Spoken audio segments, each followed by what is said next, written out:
by Malcolm X were not shot or stored under the best of circumstances over the years. Almost all scenes are black and white.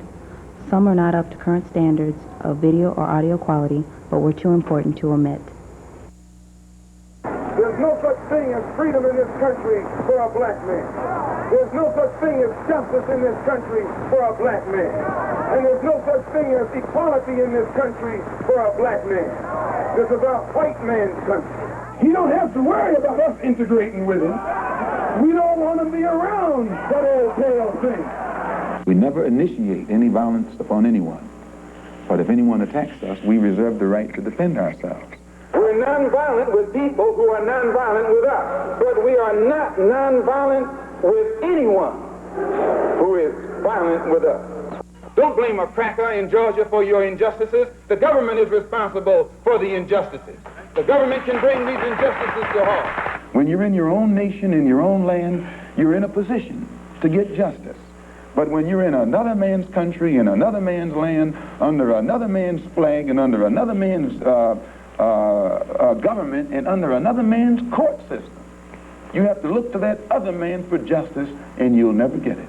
The whites have to be re-educated so that the racism that they have in their heart can be eliminated, and our people have to be re-educated so that we will know how to do something for ourselves instead of waiting for others to do it for us all the time. Being born here in America doesn't make you an American. Why, it first made you American, you wouldn't need any legislation. You wouldn't need any amendments to the Constitution. You wouldn't be faced with civil rights filibustering in Washington, D.C. right now. They don't have to pass civil rights legislation to make a pull-out an American.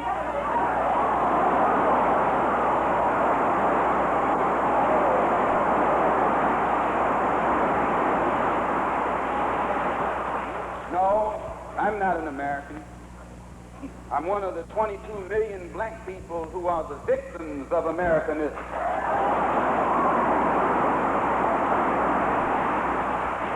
One of the 22 million black people who are the victims of democracy.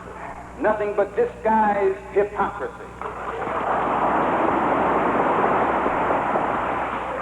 So I'm not standing here speaking to you as an American or a patriot or a flag saluter or a flag waver. No, not I. I'm speaking as a victim of this American system. And I see America through the eyes of a victim. I don't see any American dream. I see an American nightmare.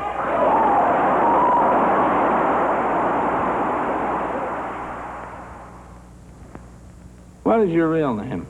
Malcolm X. Is that your legal name? As far as I'm concerned, it's my legal name. Would you mind telling me what your father's last name was? My father didn't know his last name. My father got his last name from his grandfather, and his grandfather got it from his grandfather, who got it from the slave master. The real names of our people were destroyed during slavery. We believe this is the time in history for the separation of the so-called Negroes and the so-called white Americans. We believe the black man should be free in name as well as in fact. By this we mean that we should be freed from the names imposed upon us by our former slave masters. Murphy is not your name. Jackson is not your name. Smith is not your name. Bunch is not your name. Powell is not your name. That's the white man's name.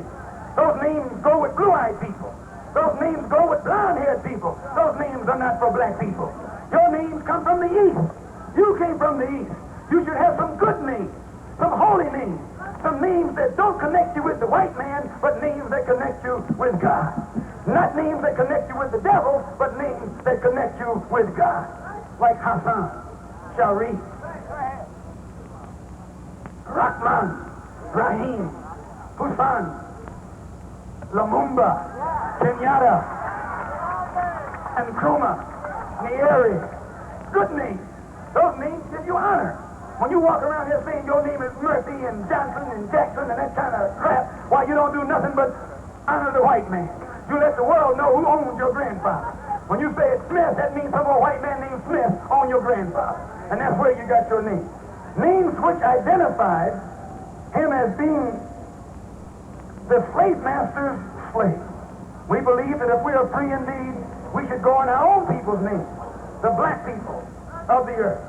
The Honorable Elijah Muhammad teaches us that the black man is the original man and has the independent ability to produce a brown man, red man, yellow man, or white man, which the very fact that he can produce all of the others and none of them can produce him makes him a man far superior with far more potential than the other men. And Mr. Muhammad says that in the end, the same black man who ruled in the beginning will rule in the end. The black man by nature is divine. Now, does this mean that the white man by nature is evil? By nature, he is other than divine. Well, now, does this mean that he's evil? Can he do good? By nature, he is evil. Our desire, our prayer, that we can have a peaceful, intelligent rally here this afternoon.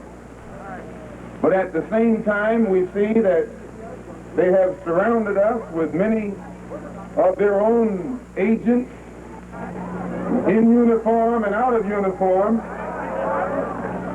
who have spent much time here in Harlem posing as peace officers and at the same time breaking up the peace of black people. So we hope that they will be peaceful and we will be peaceful.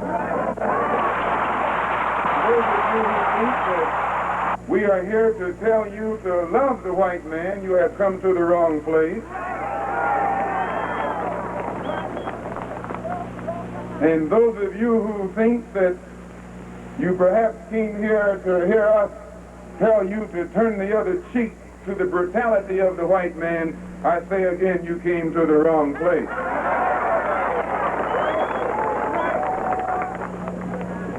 But no matter what happens, we don't teach you to turn the other cheek. We don't teach you to turn the other cheek in the South, and we don't teach you to turn the other cheek in the North. We teach you to obey the law. We teach you to carry yourselves in a respectable way. But at the same time, we teach you that anyone who puts his hand on you, do your best to see that he doesn't put it on anybody else. You don't have any dope for airplanes bringing drugs into this country. The white man brings it in. The white man brings it to Harlem. The white man makes you a drug addict. The white man then puts you in jail when he catches you using drugs. Who is it that controls the prostitution in Harlem? It's the white man. Who controls the large sale of whiskey and wine? It's the white man. You don't have any distillery. You don't own Shenley's. You don't own Old Overholt or Seagram. You don't put the seal on that bottle of whiskey. It's the white man. Who gives you the deck of cards and the dice that you use to gamble with? It's the white man. And after he sell them to you, he catch you with them and put you in jail for using them. We're trapped in a vicious cycle of poverty, of ignorance, of apathy, of disease, and of death. And they have these old Uncle Tom Negro leaders coming to Harlem telling you and me that times are getting better. Your times will never get better until you make them better. We have the same thing that goes on right here in Harlem. They will let a prostitute die as long as she come back to them later on. They encourage her to be a prostitute. They take bribes from her for being a prostitute. And they'll take it in cash or they'll take it in trade. Well, we're here to tell them it has to come to a stop. Anytime you find any white man taking advantage of your woman, disrespecting her, you're within your right to do the same thing to him that he's been doing to you.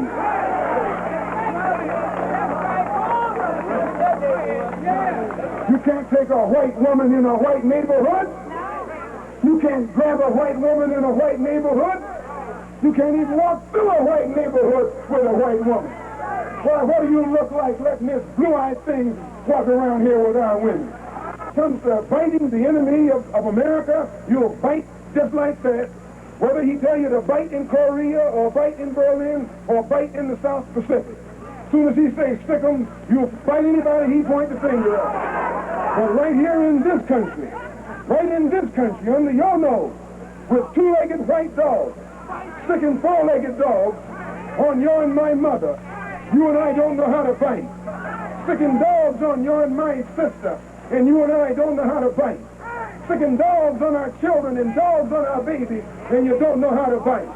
You can't fight nor bark until the white man say bark or fight. In the South, you are segregated by that dog. In the North, you integrated with this dog. And it's no different. Hope you're not getting too wet.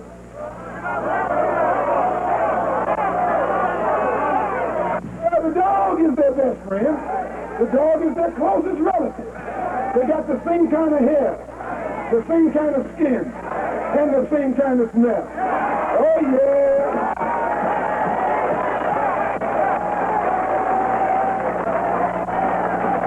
When the Honorable Elijah Muhammad finishes opening your and my eyes and making it possible for us to see this white man like he really is, he don't have to worry about us integrating with him. We don't want to be around that old pale thing.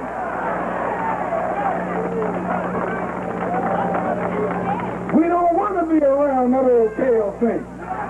We don't want to integrate with that old pale thing.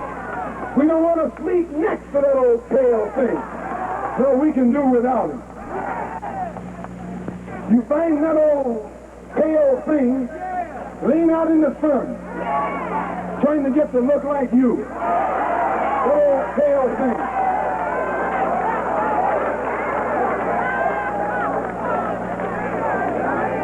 You find him using man pants, trying to look like you. That old pale thing. That old sickly looking thing. And today we see him like he is. There was a time when we used to drool in the mouth over white people. We thought they were pretty because we were blind. We were dumb. We couldn't see them as they are. But since the Honorable Elijah Muhammad has come and taught us the religion of Islam, which has cleaned us up and made us so we can see for ourselves, now we can see that old pale thing to look exactly as he looks. Nothing but an old pale thing. You know, they call this hate teaching. This is not hate teaching. This is love teaching. Right. If I didn't love you, I wouldn't tell you what I'm telling you. That's right. I wouldn't stick my neck out. I wouldn't take the chance. Yeah. Well, don't you know that old blue-eyed thing stands around here just waiting for me to say something that he can put me in jail? I make sure that everything I say is the truth, the gospel truth. And once I know it's the truth, I'm going to tell it if it costs me my life. So this isn't hate teaching. This is love teaching. This is love talk. We love you, but we don't love him. We want to unite with you, but we don't want to unite with him. We recognize you as our brother, but we don't recognize that old blue-eyed thing as our brother. Let him go on and be a brother to himself. We aren't a violent group. We are taught by the Honorable Elijah Muhammad to obey the law, to respect everyone who respects us. We're taught to display courtesy, to be polite. But we're also taught that at any time anyone in any way inflicts or seeks to inflict violence upon us, we are within our religious rights to retaliate in self-defense to the maximum degree of our ability. The charge of violence against us actually stems from the guilt complex that exists in the conscious and subconscious minds of most white people in this country. They know that they've been violent in their brutality against Negroes, and they feel that someday the Negro is going to wake up and try and do unto them as they have done unto the whites as the whites have done unto us.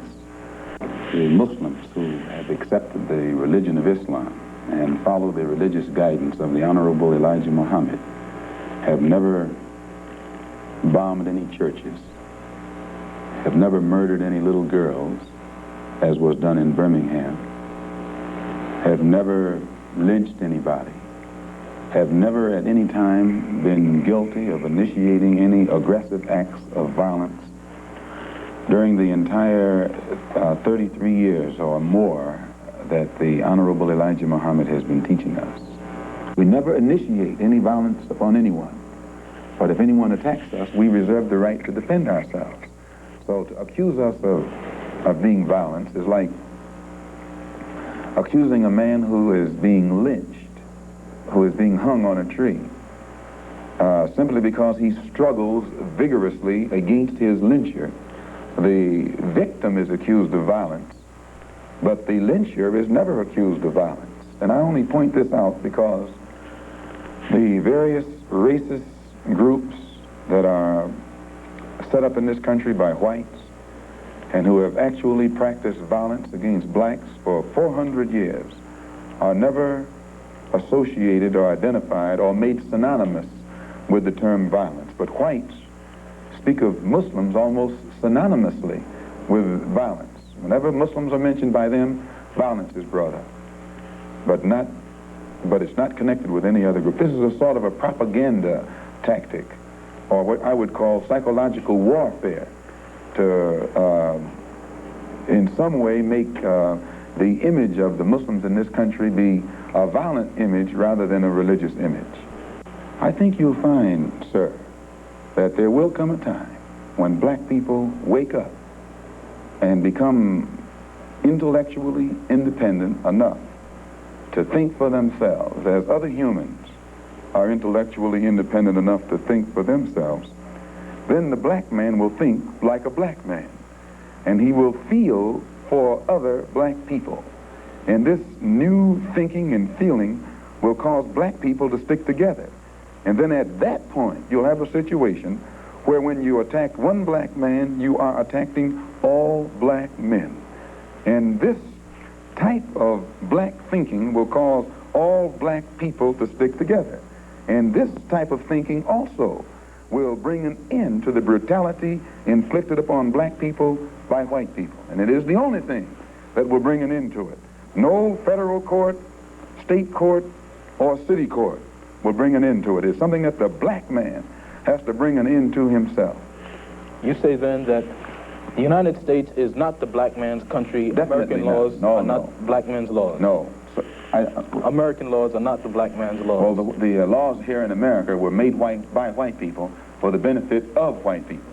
The Constitution was written by whites for the benefit of whites. It was never written for the benefit of blacks. And when you read the Constitution, I think in Article 1, Section 2, or Section 1, Article 1, some one of the two, and it's in the Constitution, it says that it classifies black people as 3/5 of a man. 3/5 of a man, subhuman, less than a human being. It relegates us to the level of cattle, hogs, chickens, cows, a commodity that could be bought and sold at the will of the master. No, it was written by whites for the benefit of whites and to the detriment of blacks. And when a black man stands up talking about his constitutional rights, he's out of his mind. If the white people really passed meaningful laws, it would not be necessary to pass any more laws. There are already enough laws on the law books to protect an American citizen. You only need additional laws when you're dealing with someone who's not regarded as an American citizen. But whites are so hypocritical. They don't want to admit that this black man is not a citizen. So they classify him as a second-class citizen to get around making him a real citizen. If he was a real citizen, you'd need no more laws. You'd need no civil rights legislation. Civil rights is, when you have civil rights, you have citizenship. It's automatic. White people don't need laws to protect their citizenship because they're citizens. But they don't want to tell us we're not citizens. And at the same time, they don't want to pass laws that are meaningful enough to protect us as if we were citizens. And the Supreme Court desegregation decision is the best example I know. That's a law from the Supreme Court. 10 years have gone by. No desegregated schools. It hasn't been implemented beyond, I think, 9% in 10 years. So this just shows you the hypocrisy of the American white man. They talk out of both sides of their mouth. And for this reason, we who are Muslims, that is, who believe in the religion of Islam, who believe in God, we don't believe that black people will ever get any laws, get any problem with laws being passed or new persons being put in office, white liberals being put in office. There is nothing that the white man will ever do to bring about true, sincere citizenship or civil rights recognition for black people in this country. Nothing will they ever do. They will always talk it, but they won't practice it. And with the Supreme Court, if the NAACP can tell me that they want a desegregation decision for me 10 years ago, but yet the schools haven't been desegregated, as I say, this is a victory with no victory. It's a victory that you can talk about, but it's a victory you can't show me. So if you represent the NAACP and you are telling me about this great victory you won for me, when I look at you, I have to conclude that either you have been duped yourself or else you are trying to dupe me. And in most instances where the civil rights struggle is involved, there is no civil rights leader can point to me one concrete gain, practical gain that black people have made in the civil rights field in this country, not only during the past 10 years, but during the past 100 years. The leaders themselves never intended and never do intend for our people to go too far. Their primary purpose in our midst has always been to contain our struggle, not lead our struggle. For 8 weeks in Los Angeles, 14 so-called Negroes set on trial, charged by the police with assault, charged by the police with intent to commit murder. You haven't read anything about it in the paper. You haven't seen anything about it and heard anything about it from these blue-eyed white so-called liberals. They quieted it down. They hushed it up. And none of the Negro leaders opened up their mouths during the trial. They were silent while they had a rally of 35,000 Negroes. I'd like at this time to call forth these brothers who were arrested. The brothers who were arrested, come up here behind these chairs, please.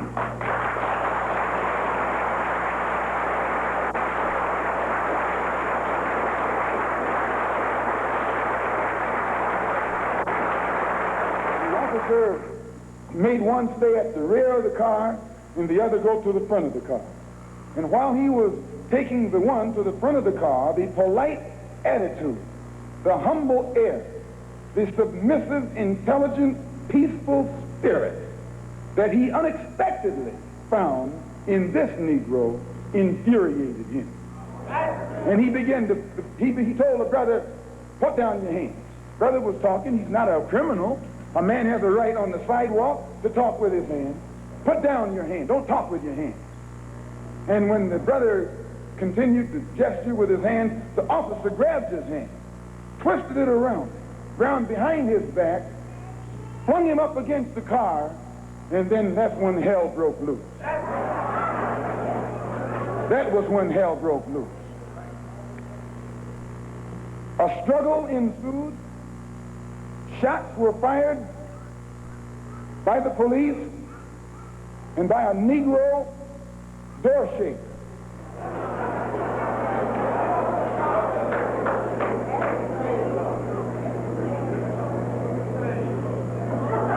An alarm went out.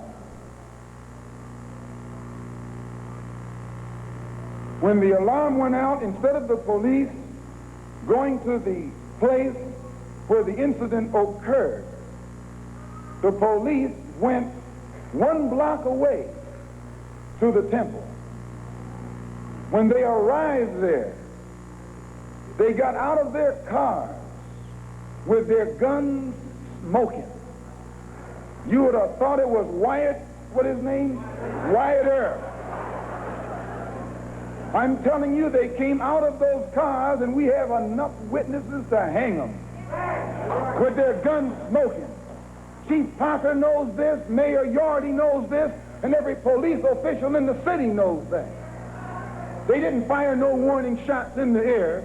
They fired warning shots point blank at innocent, unarmed, defenseless Negroes. One of them who was being taken to jail in a police car.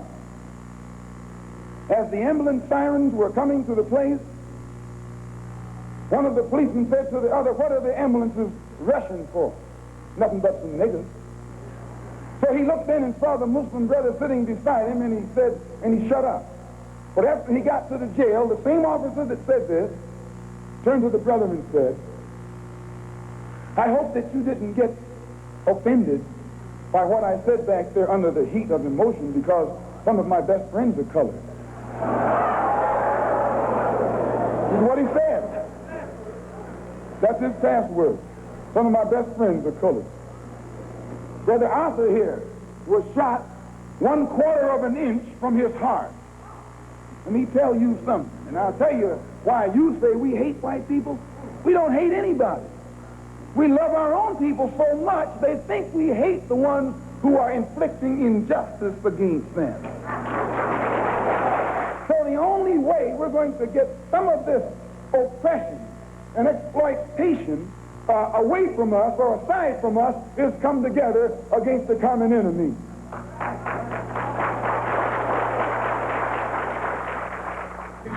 The controlled press, the white press, inflames the white public against Negroes. The police are able to use it to paint the Negro community as a criminal element. The police are able to use the press to make the white public think that 90% or 99% of the Negroes in the Negro community are criminals. And once the white public is convinced that most of the Negro community is a criminal element, then this automatically paves the way for the police to move into the Negro community, exercising Gestapo tactics, stopping any black man who is on the sidewalk, whether he is guilty or whether he is innocent, whether he is well-dressed or whether he is poorly dressed, whether he is educated or whether he is dumb, whether he's a Christian or whether he's a Muslim. As long as he is black and a member of the Negro community, the white public thinks that the white policeman is justified in going in there and trampling on that man's civil rights and on that man's human rights. When Mayor Yorty called for a government investigation of a religious group that has the highest moral standard of any group in the Negro community, Mayor Yorty was giving you an example of what Hitler did in Nazi Germany when he began to go on the rampage.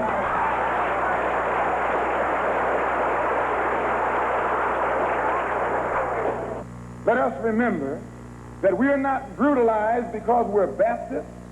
We're not brutalized because we're Methodist. We're not brutalized because we're Muslim.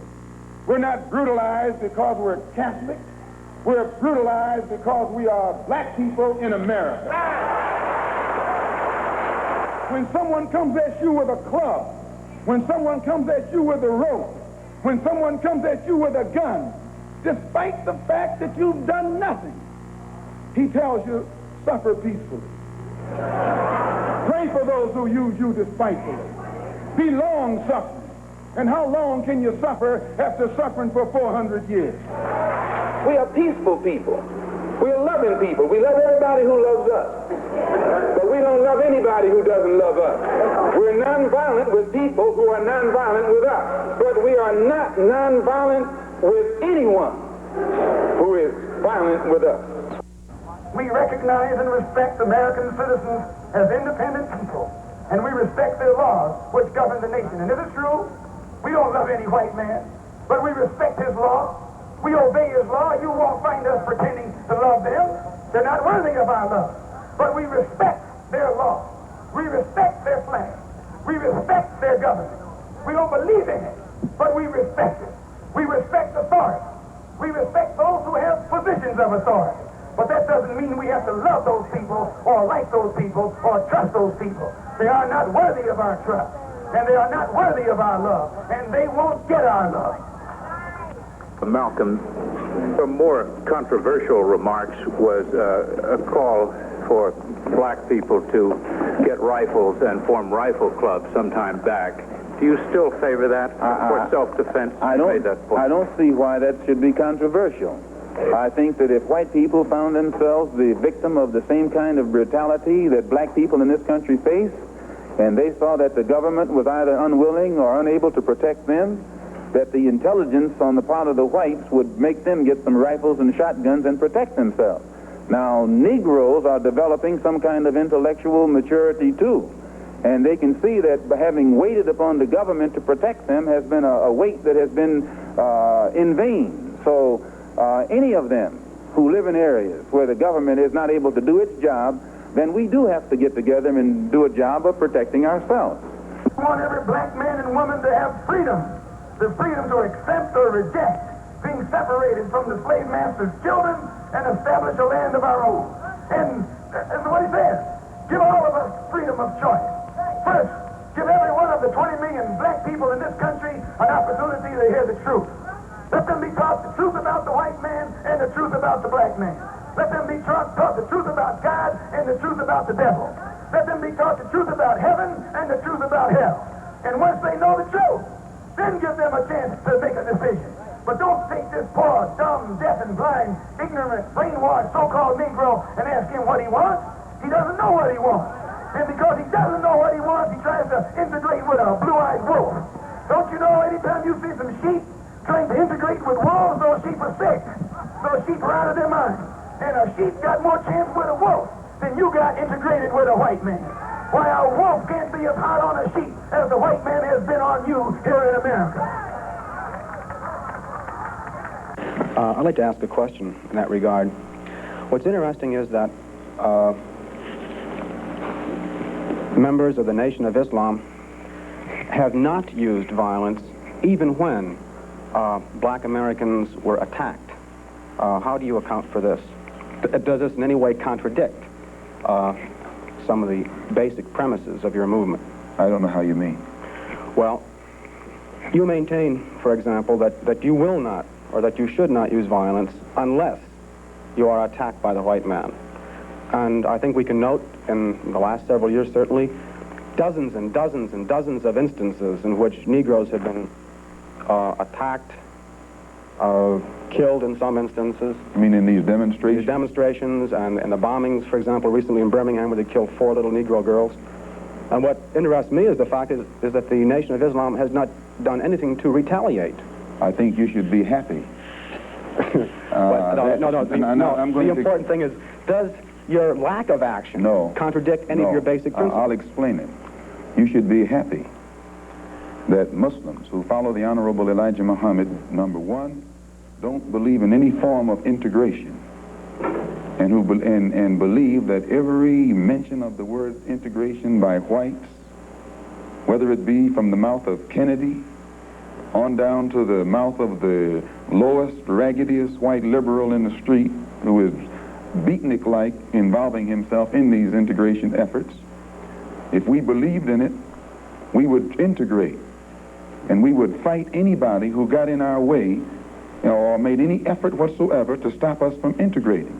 If we really believed that the law of the land, the Supreme Court, and other so-called judicial bodies were for real when they talked about integration, we would integrate.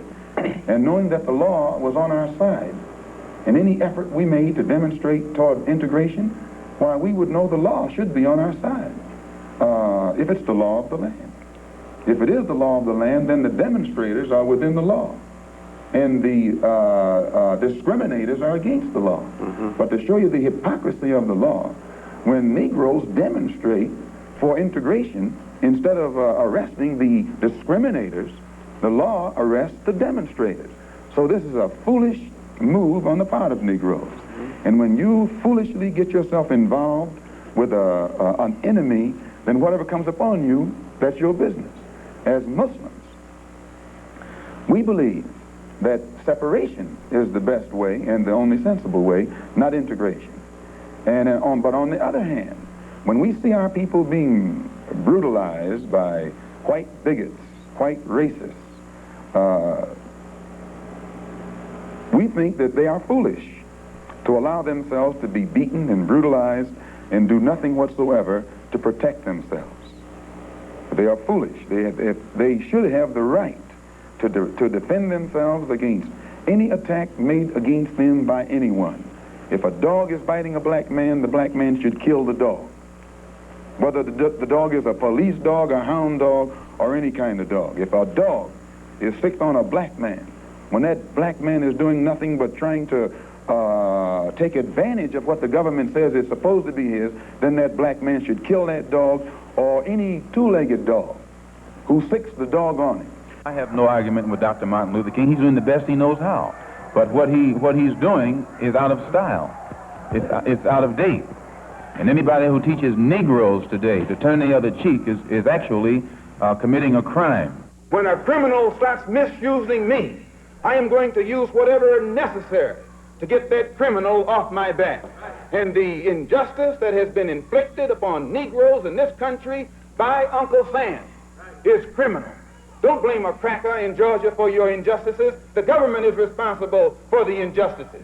The government can bring these injustices to halt. I'm one of 22 million black people in this country who is absolutely impatient and disenchanted and fed up when I have to look at the television every night and see police dogs biting our people, or see policemen clubbing our people, or see our women and our children being washed down the sewer with fire hoses, simply because they want to exercise their rights in a society which says that they are citizens. We want an immediate end to the police brutality and mob attacks against the so-called Negroes throughout the United States. We believe that the federal government should intercede to see that black men and women tried in white courts receive justice in accordance with the law of the land, or allow us to build a new nation for ourselves, dedicated to justice, freedom, and liberty. We do not believe that after 400 years of free labor, sweat, and blood, which has helped America become rich and powerful, that so many thousands of black people should have to exist on relief, charity, or live in poorhouses. We want the government of the United States to exempt our people from all taxation. As long as we are deprived of equal justice under the laws of the land. And this is a fact. Why should you be taxed when you don't get anything in return? How can you be charged the same tax as the white man when you don't enjoy the same rights as the white man, or the same citizenship as the white man, or the same protection by the law as the white man? What do you look like riding in the coach on the train, second class, and paying full Pullman fare? Why, the conductor is out of his mind to make you pay as much as in the coach as they're paying in the collar car. So if you don't pay first class passage for a second class seat, you have no business in a government as a second class citizen paying first class taxes. And when Mr. Muhammad says separate from the white man, you tell the public that he's teaching hate. Now, Martin Luther King says love the white man and integrate with him, and the white man six dogs on Martin Luther King. So what you find out here is the hypocrisy of the white. If you draw away from him, he'll accuse you of hate, and if you jump up to him, he'll accuse you of trying to get close to him too soon, and he puts his dogs on you. If the black man lays on his side, he's wrong. If the black man lays on his back, he's wrong. If the black man stands up, he's wrong. So the only thing in face of all that the black man can do is get away from the white man. You have to read the history of slavery to understand this. There were two kinds of Negroes. There was that old house Negro and the field Negro. Hold the light higher. And the house Negro always looked out for his master. When the field Negroes got too much out of line, he held them back in check. He put them back on the plantation. After in slavery, when black people like me Talked to the slaves, they didn't kill him. They sent some old house Negro along behind him to undo what he said. The house Negro could afford to do that because he lived better than the field Negro. He ate better, he dressed better, and he lived in a better house. He lived right up next to his master in the attic or the basement. He ate the same food his master ate and wore his same clothes. And he could talk just like his master. Good diction. And he loved his master more than his master loved himself. That's why he didn't want his master hurt. If the master got sick, he'd say, "What's the matter, boss? We sick?"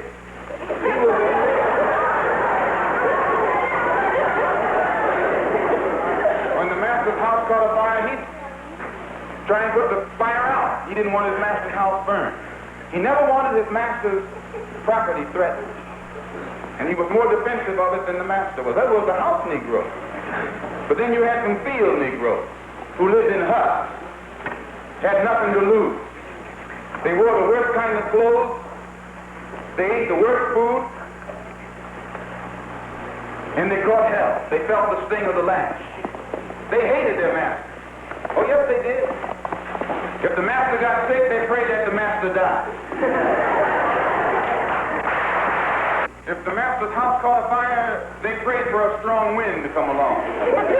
This was the difference between the two. And today you still have house Negroes and field Negroes.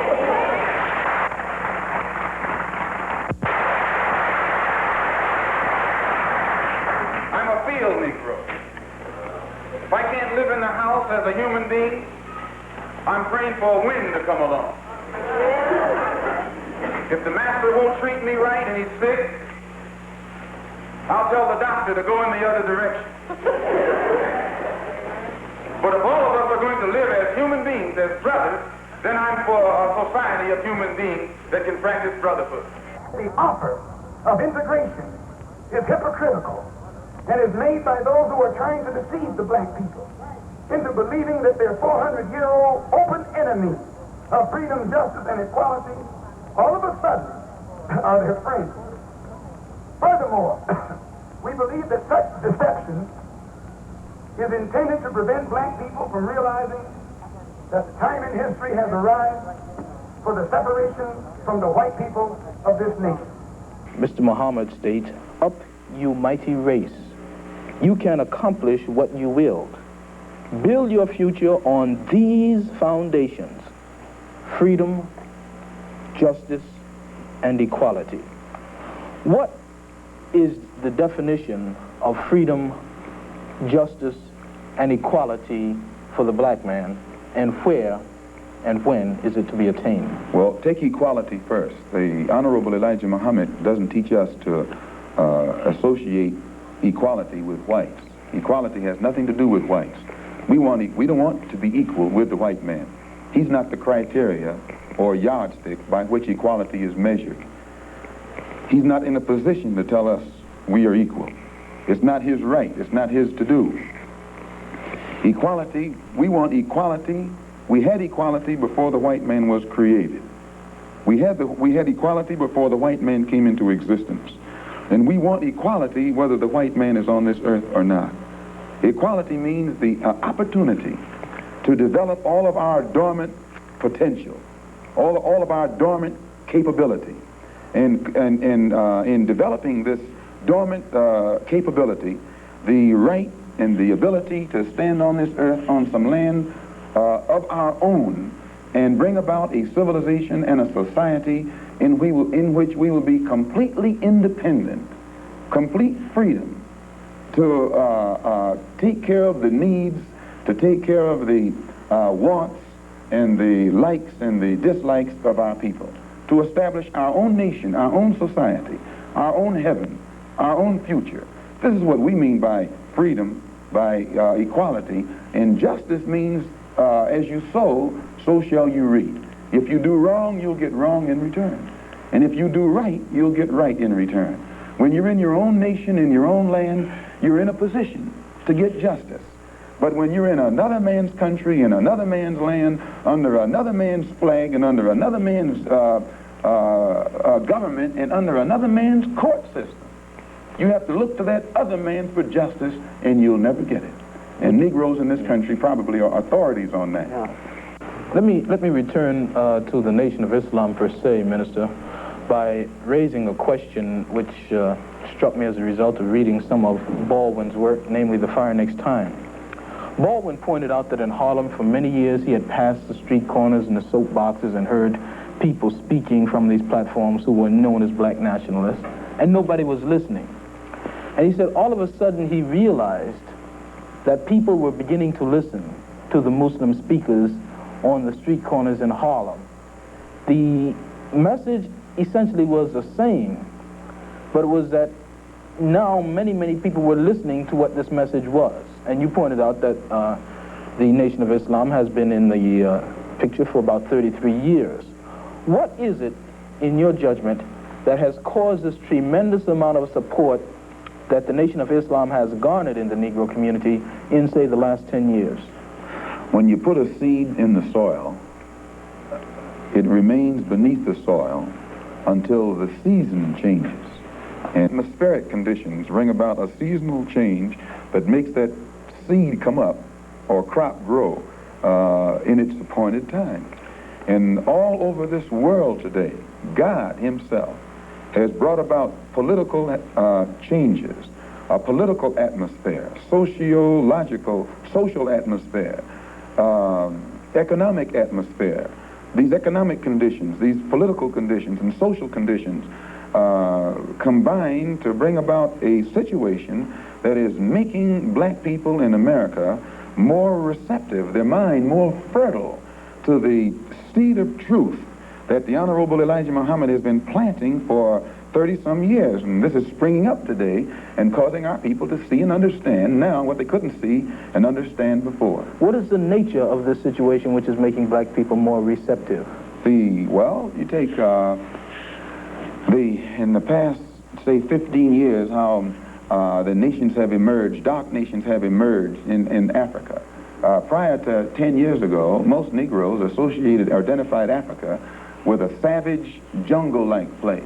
And whenever you mentioned the word African, in their mind's eye, they could see the image of someone running around with a spear, with no language, who'd say Ugga Bugga Boo or Bwana or something, and who'd be in a jungle running from lions or chasing lions. But then when, after the war, when the United Nations was set up in New York City, black people began to look at men like Tom Mboya. They began to look at men like Nkrumah. They began to see men like Lumumba. They began to see men like Nasser.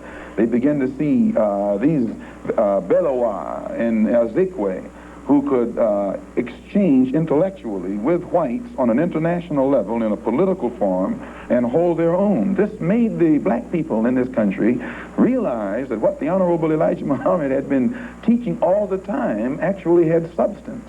And they began to turn it over in their mind and see that what he was saying had more to it than what these other Negroes were saying. And they began to identify themselves with the black world and the black struggle more closely than they identified themselves with this so-called white world.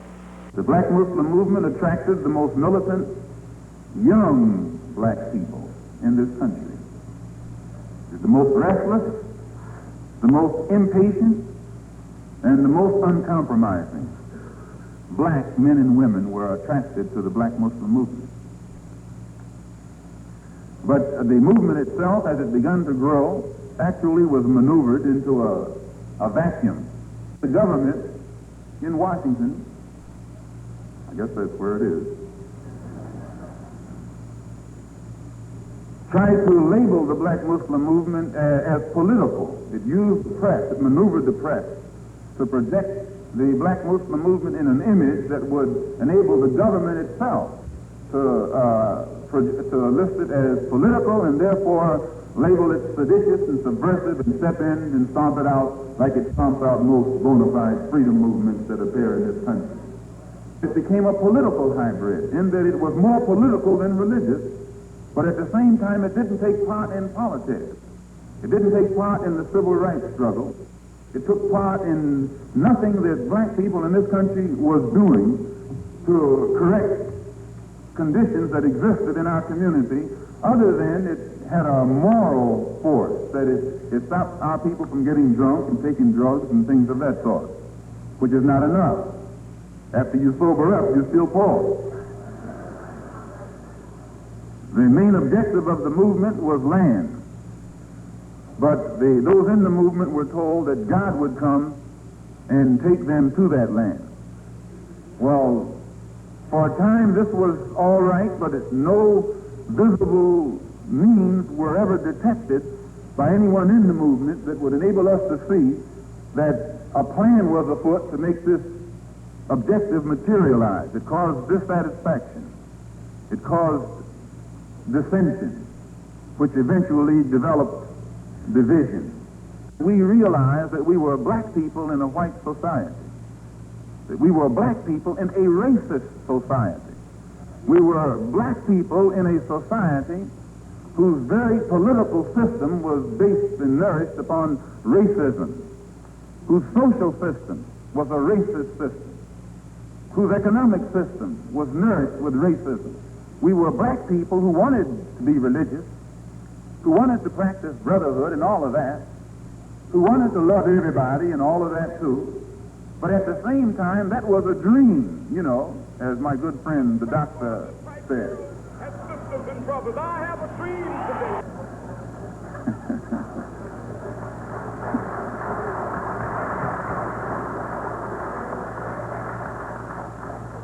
So wanting brotherhood and wanting peace and wanting all these other beautiful things, we had to also face reality and realize that we were in a racist society that was controlled by racists from the federal government right on down to the local government, from the White House right on down to City Hall.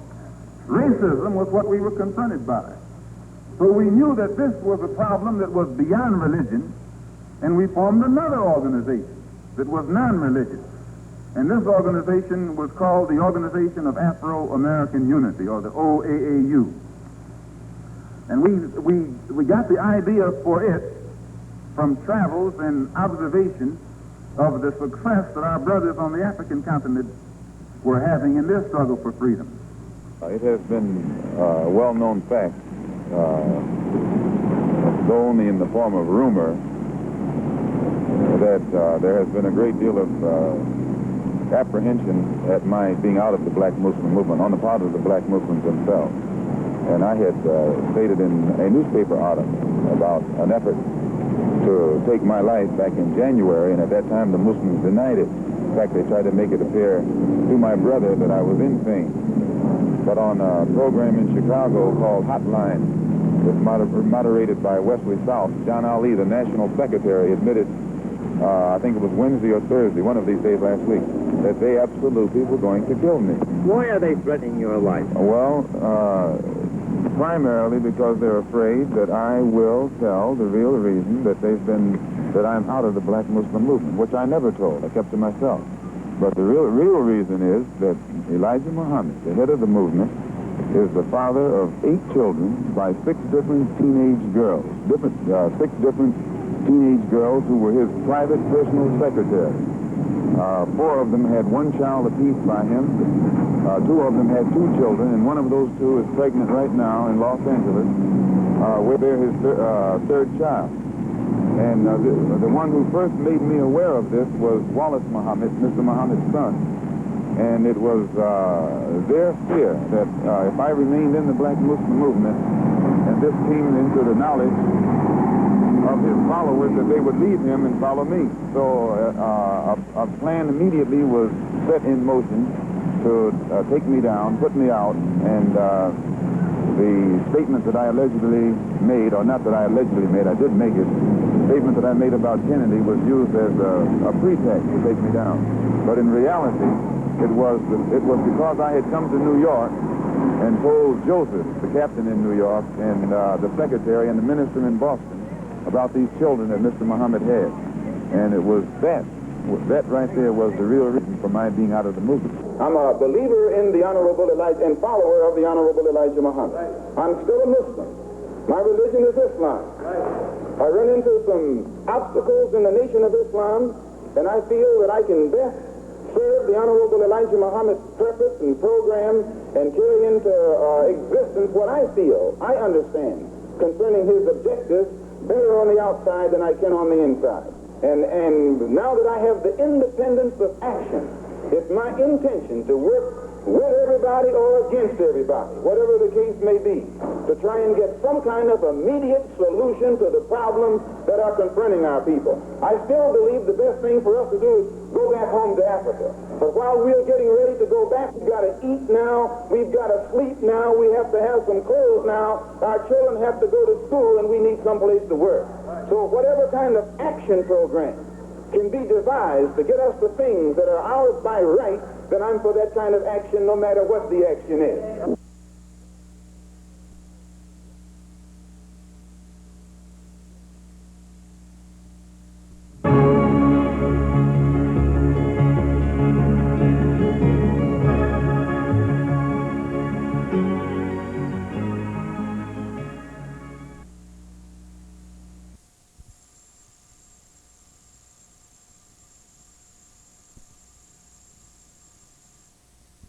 Today I'm speaking for myself.